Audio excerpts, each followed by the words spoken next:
নমস্কাৰ বন্ধু বান্ধৱীসকল, আপোনালোকে জানে যে ডিম্পু বৰুৱাৰ নামত এটা কেছ ৰুজু হৈছে আৰু সেই কেছটো ৰুজু কৰিছে সদৌ অসম গোসাঁই সমাজে এটা গানক লৈ, যি গানত অশ্লীল ভাষা মিক্স হৈছে আৰু এইটো 2 মাহ পাৰ হৈ গ'ল গানটো, এতিয়াহে কেছটো ৰুজু কৰিছে।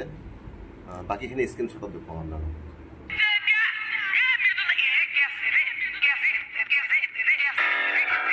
মৃদুল নামৰ যুৱকে আৰু সেই মৃদুল নামৰ যুৱকজনকে এনেদৰে প্ৰমোট কৰিছিল ইউটিউবাৰ ডিম্পু বৰুৱাই।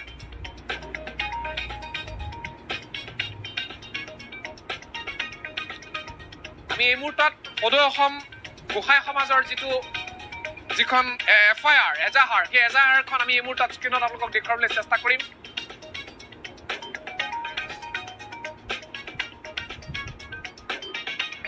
আৰু গৰজি উঠা পৰিলক্ষিত হৈছে, কেইবাটাও অশ্লীল শব্দ তাত ব্যৱহাৰ কৰাৰ গুৰুতৰ অভিযোগ উত্থাপন হৈছে। এয়া চাওক সদৌ অসম গোসাঁই সমাজৰ বিশেষ এজাহাৰ, ইয়াত উল্লেখ কৰা হৈছে